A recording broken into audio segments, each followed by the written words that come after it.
What's going on, everybody? It's Josh with the Everything Paranormal Show, and joining me live tonight is John from Exploration Unknown. Hello. John, I'm so glad to see that you made it on our show. I am so excited to have you on here. I know my wife is a good fan of yours, a big fan. She loves watch. She's like the YouTube watcher. She loves watching a lot of the different people doing the haunting stuff. So she's like the eye in the sky for us. But so good to have you on here. John, welcome to the show. Well, thank you. It's a pleasure to be here. I'm glad to be a part of the show and hang out for a while tonight. Awesome. So I want to dig right in because anytime I get chances to have other, fellow paranormal investigators on the show, I get so excited because I just love to hear all kinds of stuff for them. So John, I want to dig right in, and I guess the best thing is kind of if you would kind of explain to everybody what you like to do. So if like they didn't know what you did, how would you describe it to someone that you just met? Well, it's a long story, but I'll keep it short. No, I do investigate paranormal. But what I like to do, what my favorite thing to do is I like to listen and I like to research and I like to talk to people and I like to find out story. We all know about Waverly Hills. We know about Brushy Mountain here locally. I mean, everybody knows the big places, but I want to find these places that no one really knows about that is not out there and investigate it. Because to me, like, somewhere like, let's say Waverly Hills, a lot of people go there and they investigate. Then you go somewhere no one's been. It's kind of like fresh, it's like no one's been there. No one's done anything, but keep it in a nutshell. I'm an explorer / paranormal investigator.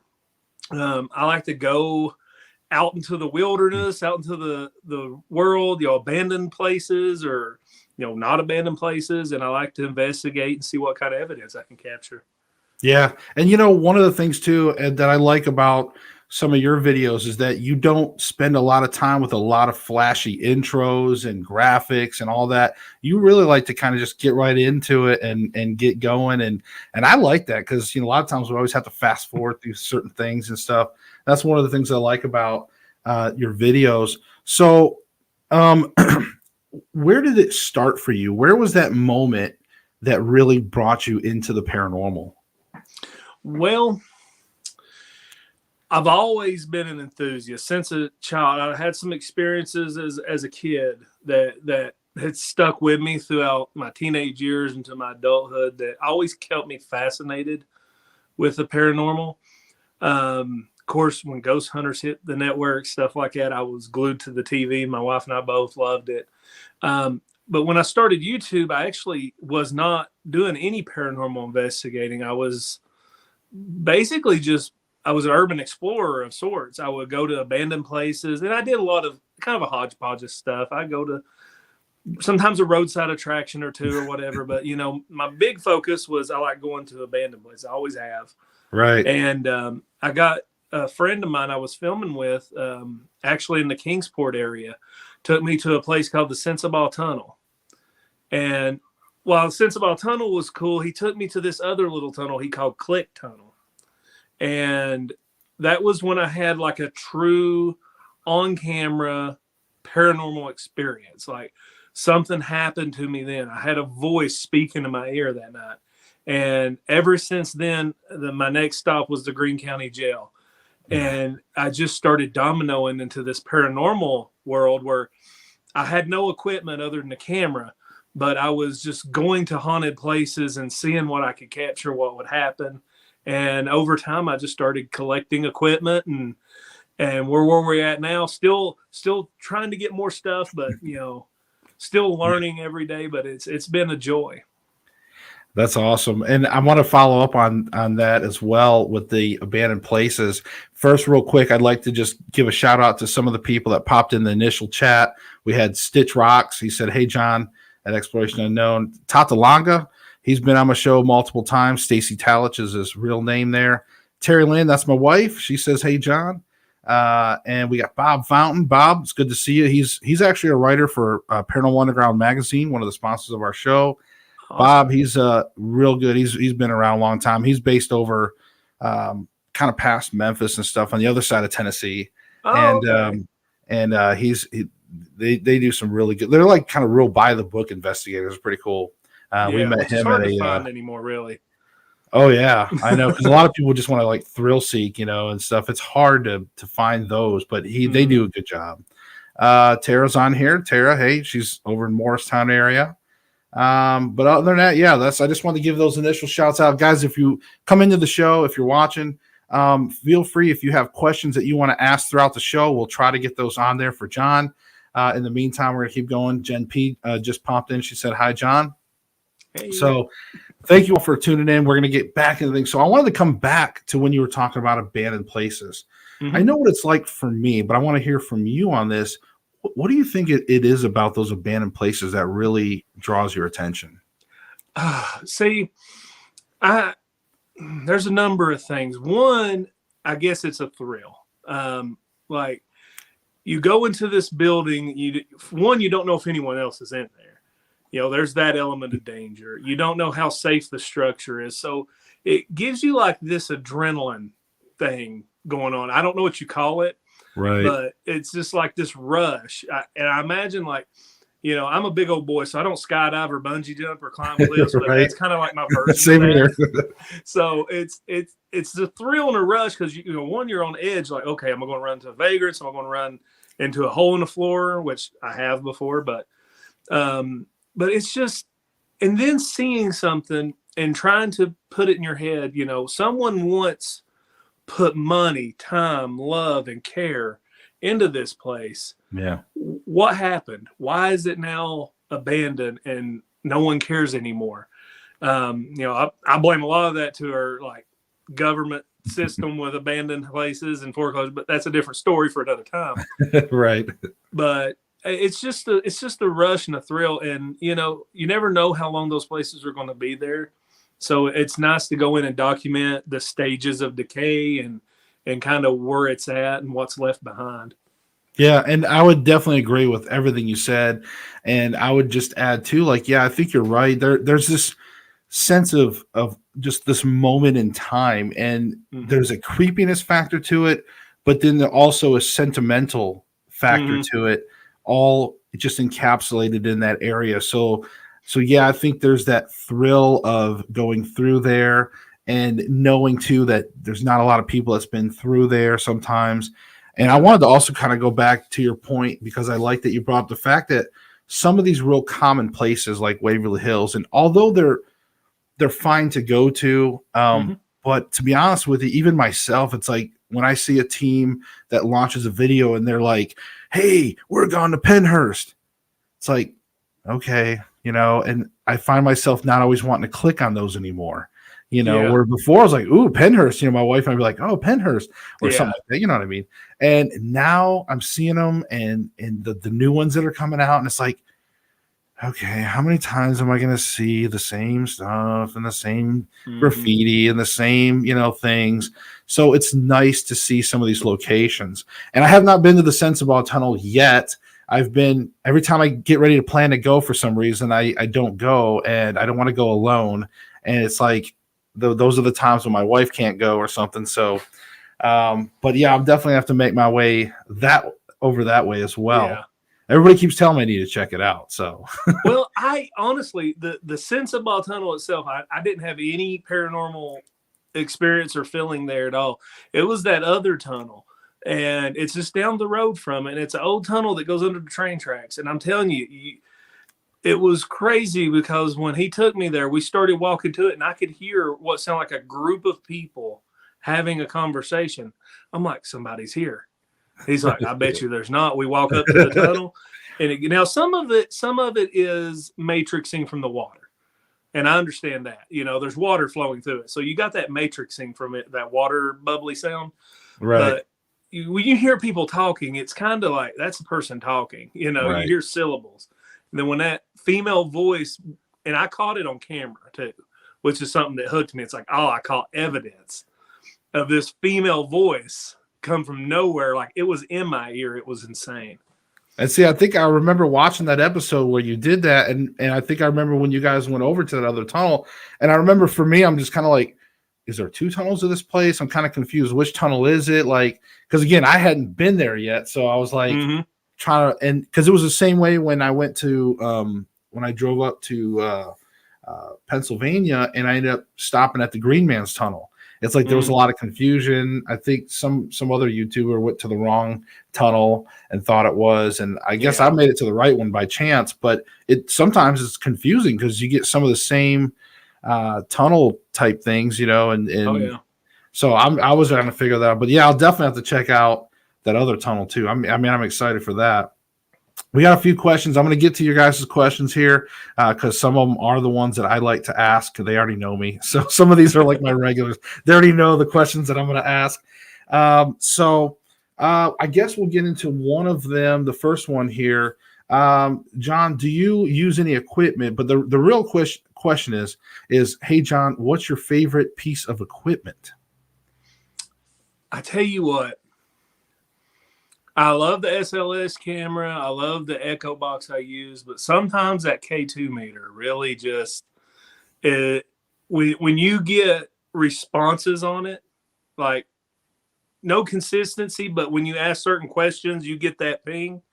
I don't know. It's something about the K2 meter I love. It's probably I always have it in my pocket, and next to it, I always have my digital recorder going because you just never know what you're going to capture on it. I mean, you investigated, you'll sit for hours and hours hearing nothing on a digital recorder. But when you get that one little EVP come out of there, it puts chills on your back. You're like, wait, rewind, play. You play it over and over.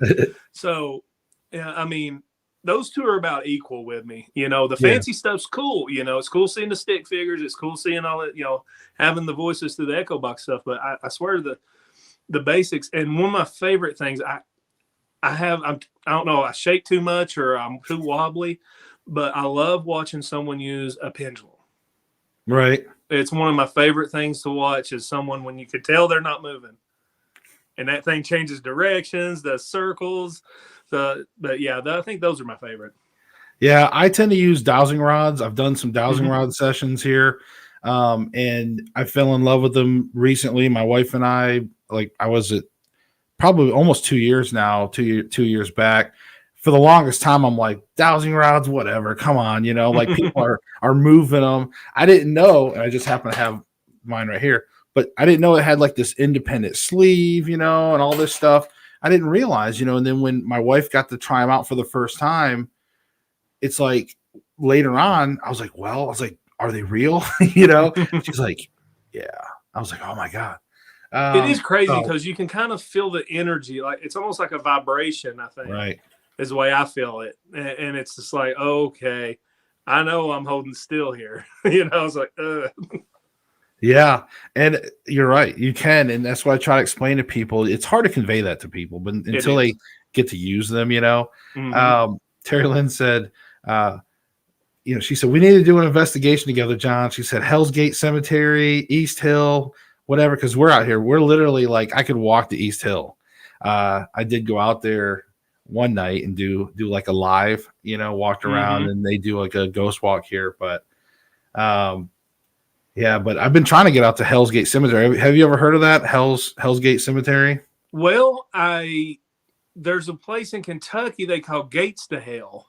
Oh yeah, I think that might be it. I think it's Gates to Hell. It's near Elizabethtown, Kentucky, south of Louisville. Next week is a video of that place. Oh, I just went there.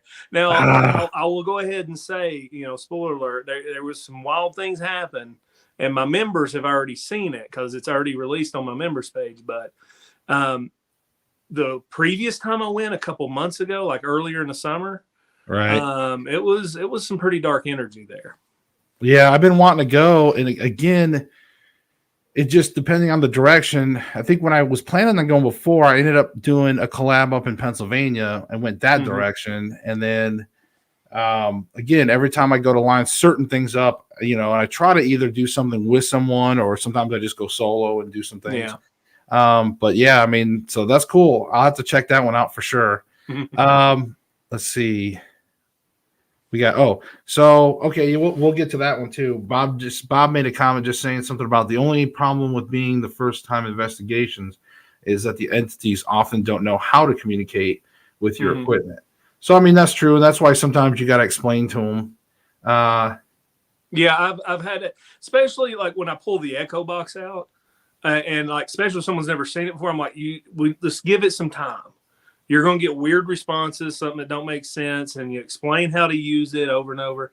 And, after about 20, 30 minutes, you start getting some really incredible responses through that thing. Right. So, yeah, for sure. A lot of times they don't know what in the heck There could be somebody that died in 1800s. They never seen anything like this. So. Tata Longo, Stacy asked, and this is something I always like to ask. So out of all of your locations, for whatever reasons, like I said, mine is a different reason when I answer this question. It's not because it's the most paranormal or something, but what was maybe one of the scariest paranormal experiences that you had? Ooh, scariest paranormal experience. So that's a pretty easy one now. This is a fairly recent one. You won't see this on my channel, but I was at a cemetery in Florida, and I was with my friend Josh, and he took me here, and he said there was some dark energy in this one mausoleum. I had equipment issues. My camera was malfunctioning. And Josh was just talking to it, as the YouTubers do, holding your camera out in front of you, doing, right, doing your little, I don't know if he's doing outro or what. And I fell to the floor, but it was like I got pushed. You know what I mean? Like I heard this sound behind me, and you can see it in his video if you watch it. Like I look back and I'm kind of confused, and then I start messing with my camera, and then I just go down to the floor. But it was a force that put me there, and I'm not gonna lie, it scared the heck out of me. I almost said a bad word there. It really did. Like, so you can cuss on the show if you need to. Don't worry. Okay, it scared the hell out of me. Right.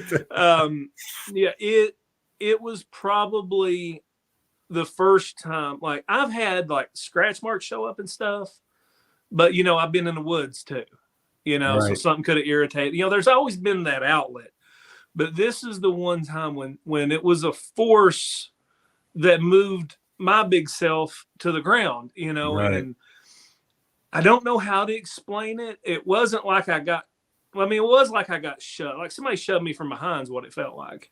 Right. And I lost my balance, and I didn't want to take Josh down with me, so I just went on down the floor and I wound up my expensive camera went flying in the floor, everything. But that moment was like, I just had to get out. And I actually took about a month off after that. I'm just like, okay, that was a lot, because that really terrified me quite a bit. So that'd probably be the scariest. Yeah. And I think people, they don't always understand how fear works sometimes, and everybody has their own fear. Like, and when something like that, and like you said, when you're a person or like a big guy like myself or something, and something can do that to you, that can cause some fear to you. I think I had a recent moment where there was a long time where I got kind of fearless, and I don't know if that's a bad thing, probably, but I got pretty fearless, and I'd spend like time in the dark and stuff, alone times, and and then on my show, when I was filming an episode for the show, I was in an incinerator room at the College Hill. Okay. So, the incinerator, have you been there, right? Yeah. Yeah. College Hill, the hospital in College Hill. The old hospital in College Hill. So I was in the incinerator room. Dude, I had an experience in that incinerator room. I hadn't been that scared in a long time, many years. Like I had to do a 30-minute alone in the dark there. Mm-hmm. So I set up an infrared camera. And it's the minute that door has that spring, kind of spring shut. Mm-hmm. The minute that door closed, John, and that hospital, like when you're in that hospital, it's mostly like dead quiet. Like there's no sounds. But the minute I shut that door, I started hearing like, woo. I'm like, what was that? I was like, woo. I'm like, what was that? And it kept happening. Woo. I was like, and it wasn't just coming from like one spot. It was coming, and it sounded like it was outside my room, like, maybe it was coming from like Mhm. the amputation room, or maybe it was coming from down the hall, or even upstairs and over. It's like Yeah. it wasn't in one spot, but it wasn't inside the room. So it made it almost paranoid. Like, did somebody just all of a sudden come in here, and it sounded like they were maybe sliding like a couch or something across the room. It Yeah. was freaky, and it kept happening. And I did catch some of it on camera, but it was freaky. And I hadn't had that in so long, where it was just these blatant noises, and you've been there, so you know what I'm talking about.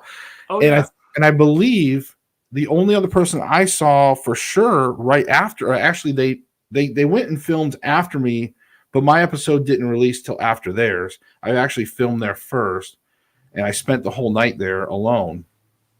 And so, but I think Franco TV had gone Mhm. there, and he had actually, in the incinerator room, when I listened to his audio, he had actually captured the same similar noises when he was in the Mm. incinerator room. So I just found that it was pretty cool to see a confirmation on somebody Yeah. else's video. You know what I mean? But you've been there, so what do you think about that location?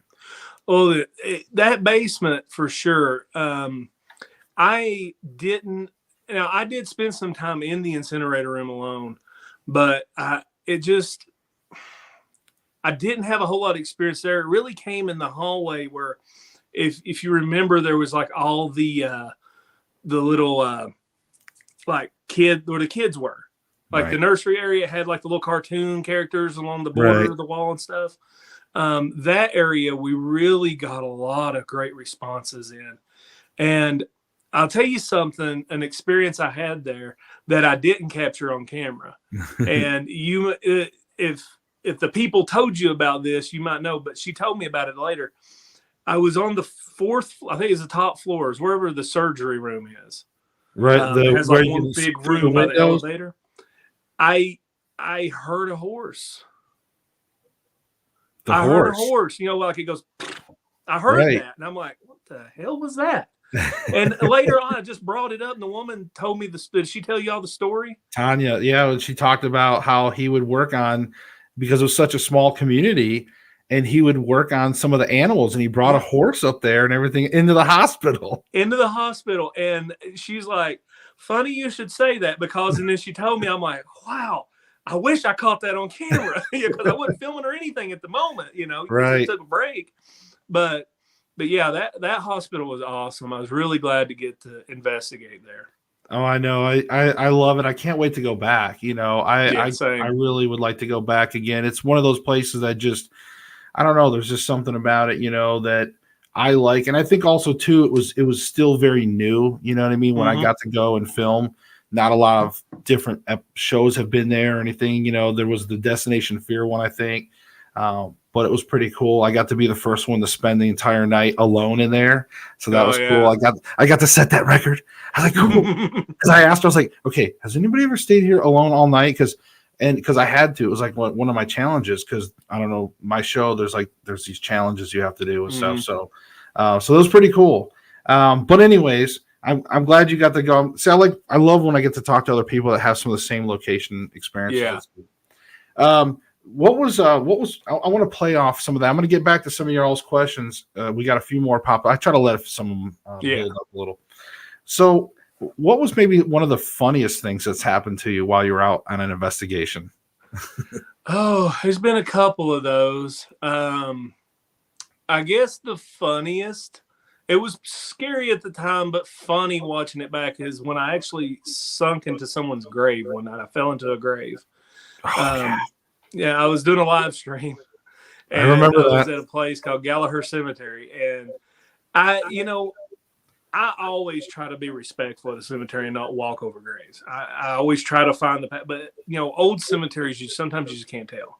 Yeah. And I was just walking what I thought was a normal path, just chatting away on a live stream. Next thing I know, I'm waist deep in a grave. Yeah. And the ground hit, and you could see the coffin and everything. Like, I stopped when my feet hit the coffin's what happened. Oh And God. somehow the ground had hollowed out in the grave cavity, and my weight just went right through the ground. It was funny because, you know, you hear me like, before I hit the ground, I'm screaming, I fell in the grave. And the funniest part is my shoe came off in it. And I asked my friend, I was like, can you get my shoe? And he's like, hell no, I'm not getting your shoe. And so I had to go back into the grave and retrieve my own shoe. Oh my God. Yeah, I remember seeing that, but that's traumatic. I mean, how do you feel about it now? Like, do you have a little PTSD when you walk around cemeteries now? Yeah, well, I honestly, you ever walk on ground, you get like a little bit of soft ground? Right, that Like little it's squishy. I get nervous every time I do that now. like maybe a mole went, like an underground mole or something exactly. went there. Like a moles had been working the area. So anytime I step on soft ground, I get really nervous and paranoid. I bet. And it was kind of traumatizing to a degree because you never not think about it, especially when you're in a cemetery. And then you start thinking about sinkholes that form and underground cavities that are hundreds of feet deep. And what if I step on one of those? And it really messes with your head a little bit. Yeah. Look at watching the video back. I like to show people that hasn't met me before, like we're talking about funny moments. I like to always show it because it is pretty hilarious to watch. But I guess at the end of the day, it did traumatize me a little bit. Right. It's like, come on, you can laugh at my pain. You laugh at my pain. I do that all the time. Okay, so let's get to some for some of you guys out there. We'll go back. Let's see, right here where I left off. Tara said, and this is, I guess, some advice type of question. She said, I heard a Tara get out. What do I do? What would you do, John? If something tells me she's experiencing some haunting stuff right now in her home. So she heard a Tara get out. Oh, so she's having hauntings in her home. Yes. Well, I would, and this is where I always say know your limitations in the field. I don't like to pretend I'm able to do things I'm not. I have used sage and I've demanded things to leave and stop, and it's worked. But I would actually probably reach out to someone who has experience with cleansing. Right. And, like I said, I've tried it before, but I don't feel comfortable enough going into people's homes and trying to do it because you can piss things off. And that has happened before too. We've pissed things off before. And then you start hearing growls and stuff. And it's like, okay, I'm in over my head. And I'm not afraid to say where my limitations are. I'm more of a documenter and an investigator. I'm learning though. I'm trying to learn more as I go. Oh yeah. It's like never ending. It's never ending, but yeah, I would definitely talk to someone if it's scary and you're hearing get out, like your name and get out. I would definitely reach out to someone who has experience. There's some YouTubers who claim they can, but I wouldn't trust it. I would reach out to someone else. Yeah, no, I agree. And actually we are actually talking with Tara and we're trying to get out to her. She's in Morristown. So yeah. We're trying to coordinate. It's been kind of tough to coordinate. But yeah, we're going to try to work with her a little bit too. Oh yeah. And sometimes you can just ask it to leave and it works. But like I said, I like to observe and document. Yeah. Bob says, question, on average, how much time do you need to explain to a client that not everything is paranormal and that they have the ability to take control of the situation? So I guess that kind of almost goes with a little bit of what we're talking about in a way. Yeah. It depends on the person you're talking to. Some people, everything's paranormal. Everything that happens is paranormal experience. Although you can explain 99% of it away. You know what I mean? Most things people hear are natural occurrences, and that's just the truth of it. On my channel, and I've been transparent about this ever since I've been doing YouTube, there's a lot of things that'll happen, and I may know in the moment what it is, but I like to let my audience kind of help with the investigation a little bit. Now, if it's something ridiculous, I'm going to debunk it, but I like to give my audience the opportunity to chime in on their thoughts. So that's kind of why I leave a lot of stuff open to interpretation when I film. Yeah. And let's see. Stacy said, what protections do you incorporate, if any, before/after? So do you do any protections? I do. I had now again, I'm not an expert in this, but I do have a little baggie of crystals I carry around with me. And I always use prayer before and after, and state my intentions when I arrive, and state kind of my stipulations before I leave. That's kind of where I leave it at. And knock on wood, I've not brought anything home far as attachment. Now I do believe something's attached to my car. That sounds stupid, but I do believe there's something going on.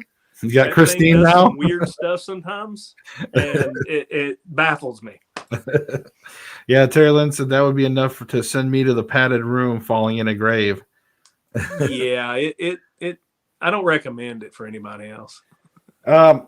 So I want to throw in a fun question here. I got a couple fun questions. One of them I want to throw in right now, and that is, someday, should you ever pass away, and if you come back as a ghost, what would people see you wearing? What would be your ghost outfit? Oh, it'd probably be a comfortable pair of shorts and a t-shirt, because that's my favorite thing in the world to wear. Yeah, that's what I'm wearing right now. That's what I'm wearing right now too. I know. Are you missing any brothers? Because my wife swears that you and I are brothers. She's like, he is your brother. I swear to God. She's like, you guys need to get together because that's your brother. I'm like, honey. So, but yeah, I just wear like my black t-shirt, my shorts all the time, even in the winter half the time. I mean, to me, like, I like black because it's just, I know this is in my head, but it's slimming. To me, I feel like it makes me look thinner. So even though I know it don't, I'm still in my head it does. So that's where I go with it. I'm right there with you, brother. Trust me, that's how I am too. So, okay, so a lot of times, like, because you even said that, you try to be transparent. Mm-hmm. And you talk to, you have your subscribers, they watch you, and people that watch you, and I'm sure you've shared a lot of things. But I do like to ask this. What would be like something that people would be maybe surprised to learn about you? Something that people will be surprised to learn about me. Oh, that's a good question. I love the Golden Girls. It's like my favorite show of all time. I guess that would surprise a lot of people. No, that's awesome though.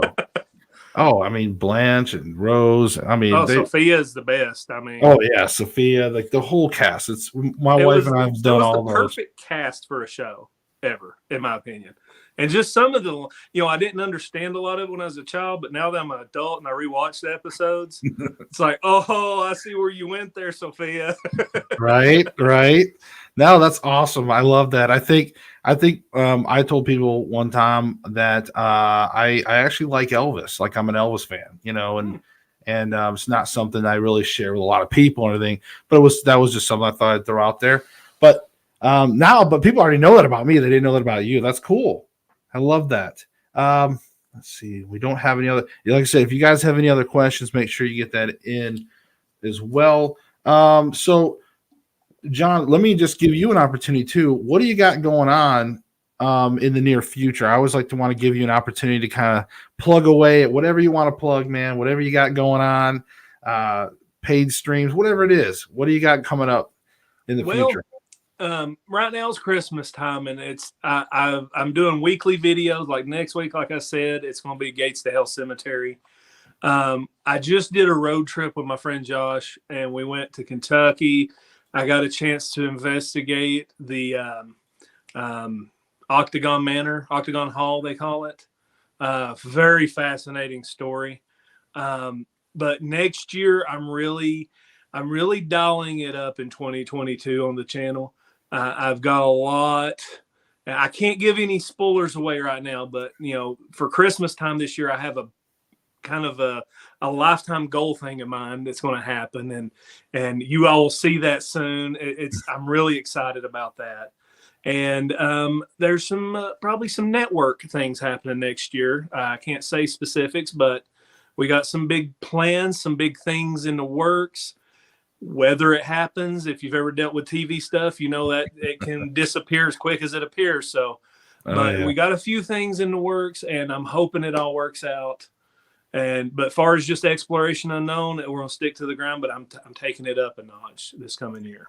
And right now, where's all your social media focus? Like, where can people find you at? The easiest place to find me, other than coming on YouTube and leaving a comment, because I try to read all of them I can, is Instagram. Just follow me on Instagram, shoot me a message. It might take me a week to get back to you, but I promise you I will get to you at some manner of time, because of course I don't have notifications on, so I just kind of check it when I do. but Instagram or maybe even Twitter would be the two. That's very much the only social media I'm on other than YouTube. So. Okay.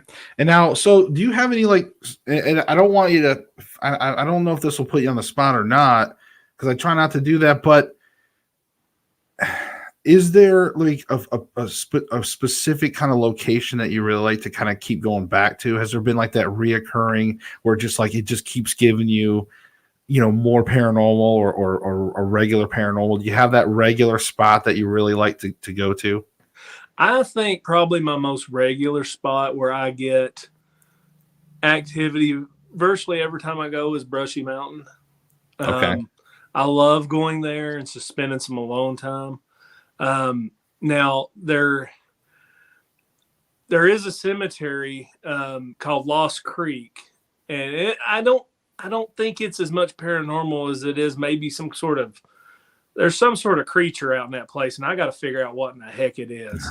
Like some kind of cryptid? Something. I mean, I tell you what, we went there the first time, and I'm like, I knew the cemetery. I mean, I knew of it since I was a child. I never went there hardly, but I think I went there once as a kid with my dad, and he showed me this old cemetery out in the middle of a wildlife preserve. And so I went back, and I'm like, I'm hearing all these stories of paranormal activity out there. And within 5 minutes, we hear what sounds like if I had wings start flapping. And then you hear this loud screaming, gurgling growl. And you saw two grown men get the heck out of there. I'm like, but I've been back twice since. Right. I spent the entire night the last time trying to figure out what it was. Something big took off running in the woods, but that's all I could capture. I didn't see anything but that's one that there's always something weird going on there. Huh. Yeah, that sounds intriguing for sure. Because I think what people don't realize is that sometimes, as paranormal investigators, some things will scare us sometimes, but the difference is a lot of times we'll go back. Even if we run, we'll go back. And on that note, Bob says, he said, what do you think about these TV or YouTube investigators who run out screaming at the first sign of activity?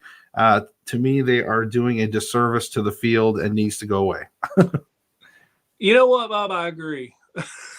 Well, listen, here's what I'm going to say. I'm not going to throw people under the bus or anything like that. There's some people, I can appreciate the entertainment side of it to a degree. Okay. Right. To a degree. I know there's a lot of people making things happen and trying to be over dramatic.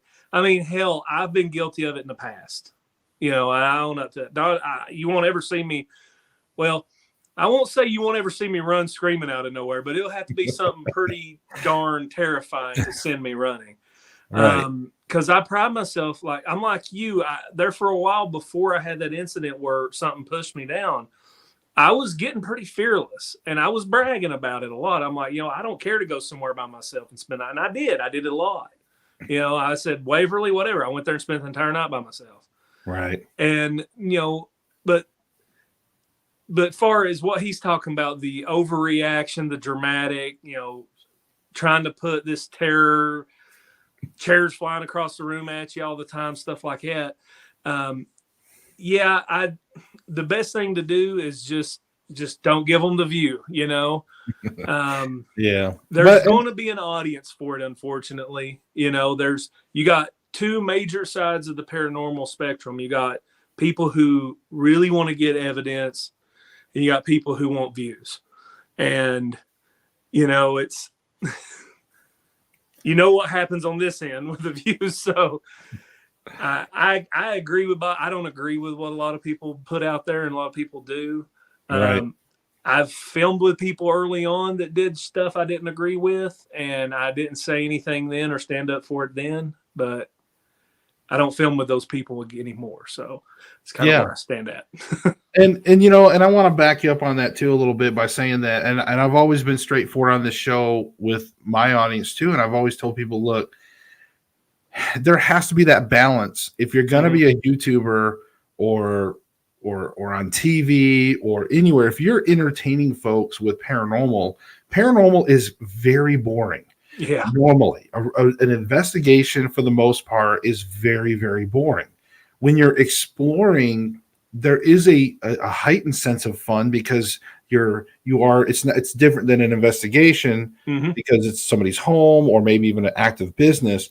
But when you have that unknown area, there's that heightenedness. You can kind of play that up. And I tell people, yes, I will play it up a little bit because I want people to be excited. I want them. I don't want to just be doing this, and this.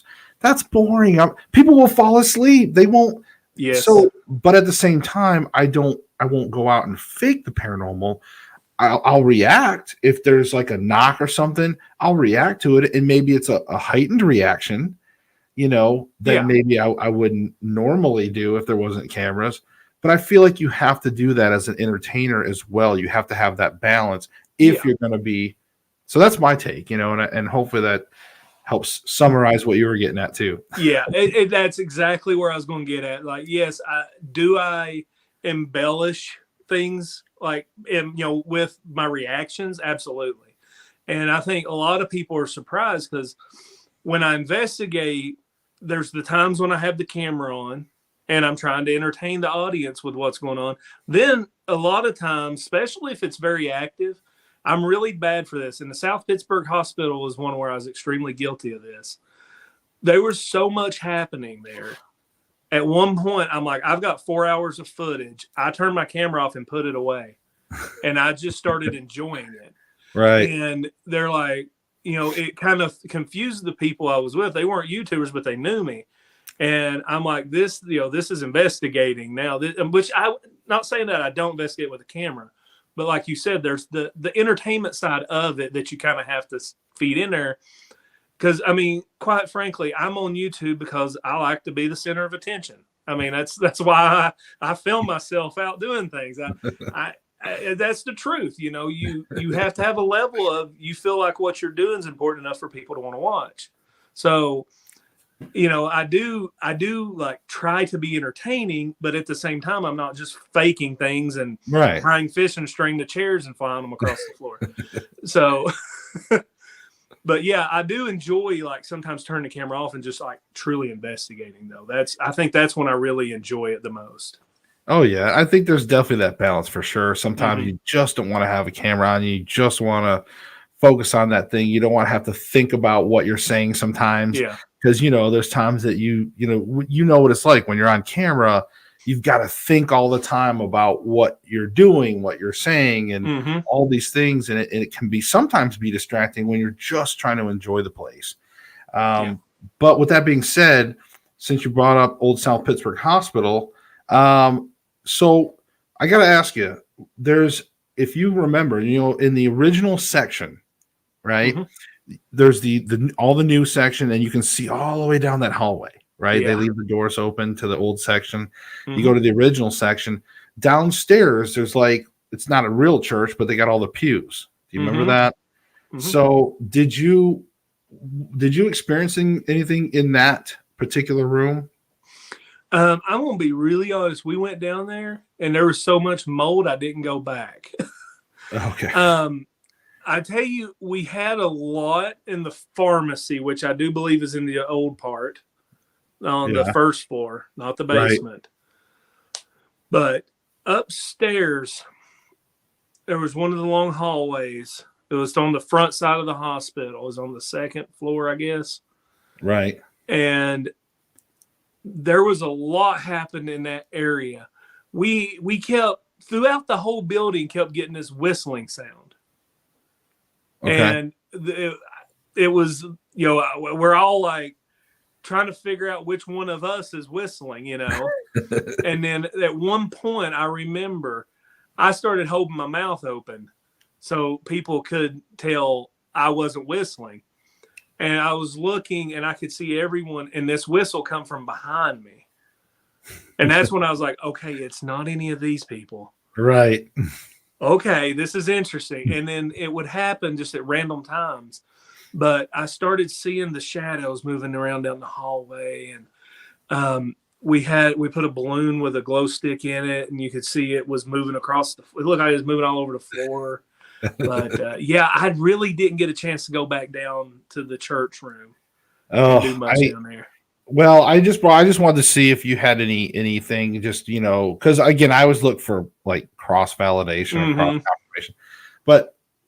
You're right. That place, we did have multiple things that night that happened. We were there also with another team. It was kind of like a collab type thing. So we were sharing different floors and stuff. But when we first went down there, and I've never released the footage, by the way, not yet. It's hard to explain. But anyways, I haven't released the footage yet. We did it a long time ago, and I still have it. But we went into the old section, went to the pharmacy, and it made our way. And we eventually went down to the church, and we decided to my wife's like, hey, do a dowsing rod session. She felt something wasn't really too good. I broke out the dowsing rods, and sure enough, like they were very strong. Like there wasn't a lot of wavering, very strong, very direct answers. Not a male, not a female. It was inhuman, and it actually meant that it was harm. So I immediately stopped the session, said, hey, you're not to mess with my family. You're not to do anything. And we got out. We went into the courtyard. There's a door that goes into the courtyard there. And we kind of stood out there for a second. Of course, the courtyard is like all jacked up. So we gave it a second. Then we were like, all right, we got to make it through there. So we made it through there. We get back upstairs, and then you could just feel this thing coming after us. We all were just like starting to kind of pick up our steps. We're just like, oh, we got to get out of here. And we could not find the way out. It was like, what the heck? And we were going, and all of a sudden, we make this right turn, and something told me to stop. I'm like, wait a minute. And my wife and my son was kind of going forward, and they were like trying to find the way out. I stop. I look. There's this door. It's got an arrow pointing down that way toward them. I just touched the door. It was flying open, and it was that hallway. It was the connecting doors. The doors had been closed. Oh wow! Those doors are always open. They're always open. You could always see all the way down that long hallway. So when I went back to the footage, you could tell, and nobody else was there, like they were all on other floors, whatever. But when we went into that, the section, we went to the pharmacy, and on our way back, I looked on the footage, the door was closed by then already. Oh. So it had closed almost right behind us. That's crazy. Shortly after we went in there. So it was almost like something was trapping us or trying to trap us in there. But anyway, I wanted to share it with you because you've been there and you know what I'm talking about. I just wanted to see if you had experienced anything down in that church. But we did have other ones like in some of the other locations. I want to say other parts of the second floor in the newer section. We had some good stuff that had happened. But I'd like to go back there. I'd really love to go back there where we could truly spend some more time and investigate that place. Oh yeah, I would too. That's definitely on my go back to list for sure. So with paranormal, what are you really hoping to learn overall? Like, what's the kind of goal that you're trying to get to in paranormal?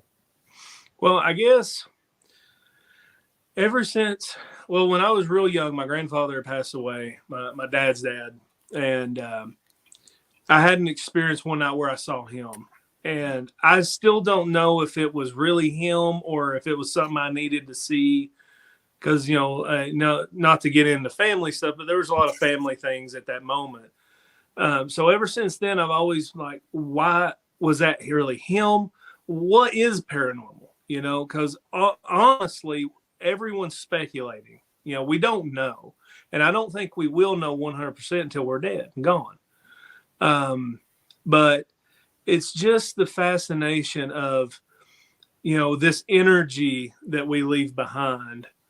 And sometimes more than, more like, especially as a tragic scenario when you pass on, or you have an attachment to something that you used every day. But what is it about us that leaves these impressions that, 100 years from now, somebody can still hear you walking down that hallway? That's the part that fascinates me. I really believe there's two different, which, we all know, residual versus intelligent, right? Right. I always err towards the side of intelligent is more demonic.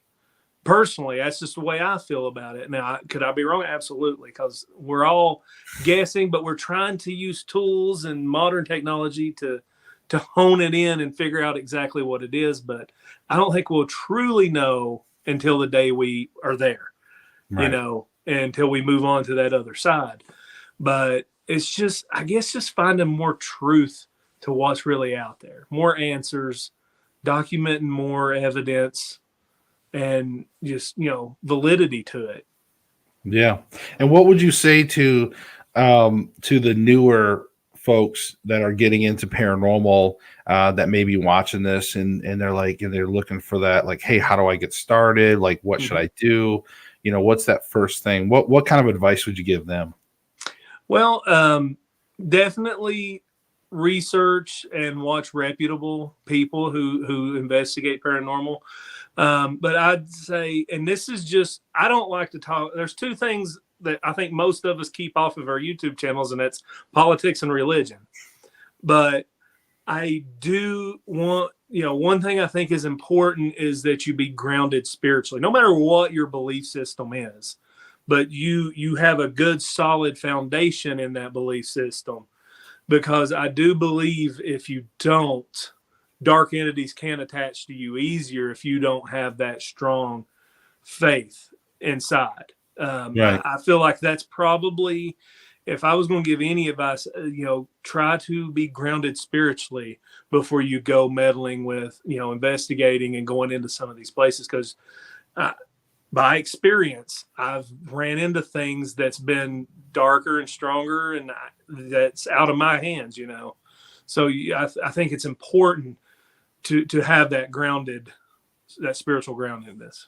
No, I think that's an excellent point, and that's something that's overlooked a lot, because it's easy to give people advice on, the first kind of things to do and stuff like that. And I think that's really good. And nowadays it's kind of ballsy advice to tell people to become more spiritual in today's world, where everybody seems to get their feelings hurt when you mention anything about religion. But you're right. No matter what it is, whether it's Christianity or no matter what, you're right. They should be firmly, planted in something that they can have those strong convictions to really put their shields up, so to speak, and keep their protections. So you're absolutely right. I love that point, and I think people really should take that to heart, especially if they're getting into this, because I know that the times when you start when your faith starts to crack and you start to wander, and that's when you're vulnerable the most. And it's not a good thing to be vulnerable out at a haunted location. No, it's not. And I've seen it affect other people like really bad. And, it kind of always tied hand in hand with that. And I'm not, like I said, this is not any religion specific. It's just, whatever your belief system is, have that conviction to it. And for God's sakes, when you're doing an EVP session, give a few seconds in between your questions. Right. There's nothing that bothers me more than somebody's like, "What's your name? How old are you?" Like that quick, it's like, right. Let some time go by. Give it a chance. Just chill a little, But those are the only two things I have. Yeah, no, you're right. That's definitely clearly like a major rookie move when you see that done. You're like, come on, dude. Like, what are you doing? Come on. Yeah, come on, man. Like, let's see. Bob says, the boring part is the 30+ hours of data analysis and client write-up reports that no one sees. Yep. And that's kind of another reason why I spend more time doing urban exploration style paranormal videos nowadays versus doing a lot of investigations, because that is time consuming, and and it's not something you can rush. If you take on a residential investigation, it's a lot of commitment, and it can be challenging because again, you're trying to help people. And so like even in the case with what we have with Tara in Morristown, there it's like trying to coordinate, trying to get to them, and it's like meanwhile every day they might need help, and it's just it's stressful knowing that you can't quite always get to somebody when they need help, and it can be pretty tough. Spirited Debate, welcome. They said, how do they find paranormal activity every week? So I guess I don't know if that's a question for both of us, but John, I'll let you answer that. How you feel, you interpret that question. How do they find paranormal activity every week? Oh, like us? I guess anybody. Okay. That's just what they said. That's a good question. I mean, that is a good question. And what I tell people is you see about an hour of footage that took me about 20 hours to create. So I go 4 nights a week and investigate. I release 1 video a week. So there's a lot of nights. I mean, I do this full time. So I'm spending 50 to 80 hours a week investigating, editing, reviewing. Actually, I spend more time than that doing it. That's being generous. Right. So, and if you watch my videos, like there's not always a slew of evidence. There might be a few odd EVPs or odd sounds, but again, going back, that's where you cross that line of, okay, what direction am I going to go? Am I going to go full on having something extreme happen every video? Or am I going to be legit and try to be as entertaining as I can? And that's kind of the side I fall on. I mean, I get told my videos are boring all the time, and I get that because you got other people out here that's getting thrown out across rooms and stuff. Yeah. And, big shadows are coming out of the wall and beating them up and everything. So, I can't compete with that, but all I can do is do the best I can and try to put the best content with real evidence, but yet be entertaining at the same time. So what you see every week is, I'm going to 4 different locations every week. I'm doing the best I can to get the best. And you don't see most of the stuff I film. Right. Because most of the time, nothing happens. Exactly. And that's the part people don't understand is like I put so many hours into doing this. And sometimes I look at it and I go, I could just sit at home and record something and do commentary. Why am I doing all this work? I know, but see, then you would have been like me. And that's what I tried to do. I tried to do just the live show and then the itch. You start going, man, I really want to go back out in the field. Yeah. And you see a house and you're like, oh God, I want to go in there. Yeah. Oh, that looks so creepy. I gotta go. Yeah. I know that's exactly what it is. My place is being out there. I'm a hands-on person. I have to be doing something adventurous at all times, whether and it does sometimes turn into work and it's done. Like I said, I went on that road trip. That was 6 days. Every day we were hitting location. We was filming during the day, filming during the night. Most of that trip you'll never see. Yeah. But there's some good stuff that did happen, fortunately. And you got to keep in mind, we're traveling and going to known haunted places every day. Right. So it's, it's not like I'm just picking a random house and finding ghosts every day. I'm going to known haunted places for the most part. Some of the known haunted places aren't very haunted, but right. But they're spooky sometimes.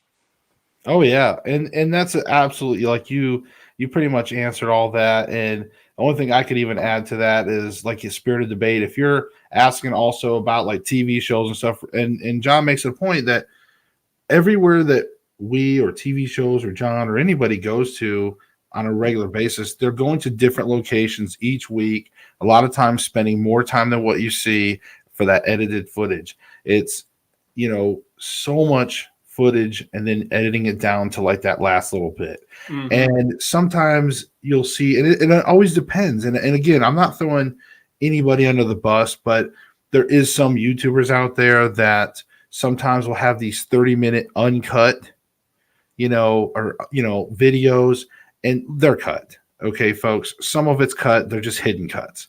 Okay. Oh, yeah. So, and so you can't always go by those people, because like John was saying, there's some people you just can't compete against. They're out there with chairs being thrown at them. They're getting thrown across the room. They're getting all this craziness happening. You can't compete with that type of tomfoolery, when you're trying to show people. So yes, I applaud you, John, for what you do and getting out there and trying to show people all those cool places, the exploration. I love that. As we start to get on the back side of this, we're going to be wrapping this up here shortly, guys. I just want to give you like a last minute warning, because I want to, if you guys have any last minute questions for John, go ahead, start getting those in the chat. Bob said, yeah, I had 10 hours of data where I got approximately 7 seconds of quality EVPs. It happens all the time. Sometimes you get nothing too. That's the part that sucks. When you're trying to find those EVPs and you get nothing, it's like, then I'm just kind of pulling stuff that kind of sounds good off the Echo box or the Spirit box. That's kind of my fail safe. Usually when I investigate, I use that more than anything, because you get all kinds of different sounds and people, fans can interpret it however they want. And that's what they want. They won't be a part of the investigation. So I always have that to fall back on. If nothing real is happening, I'll let that go and let them kind of say what they feel like it says. I know sometimes I'll get messages from people say, Josh, why did you use a Spirit box on your video? And they're like, I thought you weren't like a big fan of Spirit box. I'm like, I'm not, but they're popular. People like to hear those things. Mm-hmm. So maybe they heard something that I didn't. Maybe it's, something that they can interpret. Maybe there was a message from them. I mean, I've had some people say, hey, I heard my name or whatever, but there's just some things that visually or audibly, it's fun for them. And again, we're also part of that entertainment system. It's just on where you draw the line of quality versus fakery or whatever, So, other than that, I think we don't really have too many other questions. John, I just want to say too, I really appreciate you coming on the show. Hopefully maybe we'll get you back on someday in the near future to talk about some more paranormal stuff. I'd love to get you back on. Is there any shout outs you want to give out to anybody while you're on the backside of this? Oh, I heard Stitch Rocks, Megan, one of my biggest supporters out there. Thanks for coming over here and showing some love. And anybody else that came over from my post, thanks a lot. But no, just, shout out to you guys for what you do. And, when I had the channel incident, when somebody hijacked it, I found your live stream then. And, I appreciated all the support and stuff from that. But yeah, just my fans, I want to thank them more than anybody, because without them, I wouldn't be doing this like I do. So yeah, I appreciate that. And like when you lost your channel there for a second, I was like, oh my God. So I was like, I got to go on and see. And it was my way of using my platform for whatever I could to try to probe and find out. And it was so cool that you were able to at least get on there and see that and comment. So in a way, it's like we got to solve something. We kind of set out like what happened to where in the world is John? Yeah. And then we got to find out. I'm like, I'm here. My channel might not be here, but I'm here still. Right. But, I love that. It all works out in the end. But yeah, shout out to Boogie 288-2988. I can't remember his number, but Boogie, the Boogie. He helped me a lot in that situation, and the carpetbagger. So big shout out to them. Awesome. So do you have a dream location you want to get to soon? I tell you, one thing I've always thought about is Vlad, the Impeller, and over in oh my God, I'm having a brain fart. Can't think anywhere in Europe. The castle. Anywhere in Europe, really, for me. It's like I just want to get over to Europe, dude, and just do like the tour. Hit up all the cool stuff, because there's so much history over there. It's so old. Stateside, I think really the New England area is somewhere I really want to get to. Salem, Boston, different places in that area, because there's a lot. Someone told me from there, said, every building's haunted in New England. So you go to Boston, everything's haunted. There's dark stuff. Stuff's happened forever there. But that's kind of an area I'd really like to go and spend some time and really do. And that and New Orleans. New Orleans is another one I like to spend some more time in. Yeah, I agree. And if you do head down that way, Stacy Tatalongo, He lives down that way, so may even have somebody that can give you some insight down there as Heck well. yeah. So yeah, he said come to NOLA. So and Terry That Lynn trip might said, actually be happening early next year. So and Terry Lynn said, John, always hold on to your integrity, never lose it. That's one of the main reasons I found you, and I'm a fan. That's my wife. She said, also make your way back out to Bristol. I do need to come up soon. I'll be letting you know. There's some places I want to re-hit up there, and there's some new places I'd like to find. Like, Five Caves, I've been in that place, but I'd like to do some more digging in there. Yeah, there's a place that I'll have to talk to you about that might be interested for both of us to tag team if you come out here, but I don't want to spoil it. Yeah. We'll talk privately on that. So it'd be pretty cool. I've got kind of an inside scoop on that, and so we've got a few things. But Dark Horse says Exploration Nation loves John. Dark Horse, what's up? One of my proud supporters. Yep, got a bunch of them in here. That's awesome. Yes, Thank you, guys. But guys, I appreciate everything. And then let's see one more thing. Let me see if I can pull this up real quick while we're here. Let me see if I can do this here. Sorry, I'm not real prepared, but I guess I'm going to talk just for a quick second on, guys. If you noticed that we are sponsored by Paranormal Underground Magazine, I always tell people all the time, look, if you don't get Paranormal Underground Magazine in your email, you need to get it. I'm telling you right now, it is amazing. And if you go there, just tell them I sent you, or you can even tell them John sent you. They will give you 1 year free. Okay. And you will get high def magazines, like the files, in your email every first of the month. It's got great articles, all that stuff. I'm telling you, it is amazing. You guys will love it. All right. So, and then one thing, I'm just trying to pull this up here. So I'm going to show you guys, this is the trailer for my series here coming out. This is on, I'm going to pull it up here. It's probably going to try to play, but I'm going to stop it here. So this real quick, just to let you guys know, this is, there's a streaming platform called Paraflix. This is where you can find all kinds of stuff. Who knows? Maybe I can get John on there, a part in the Paraflix family. That would be cool. But in any case, Paraflix has just paranormal stuff. It's all paranormal, a lot of original shows. We have a show on there. And John, you're going to recognize this place because the very first episode we filmed for our series called Para Explorers was Old South or College Hill, the hospital on College Hill. Oh, yeah, College on Hospital. Can't say it either. Right. So you're going to recognize this place. So anyways, I'll let you guys watch it.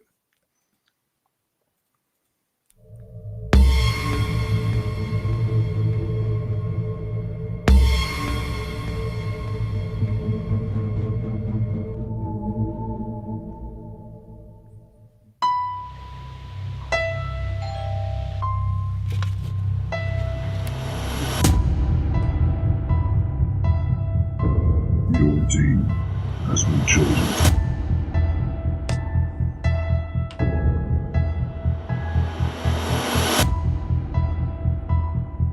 You must complete all of the tasks.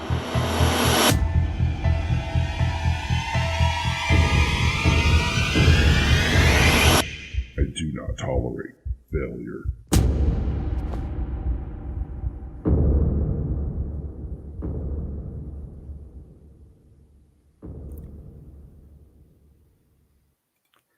So there you go. Awesome editing on that, man.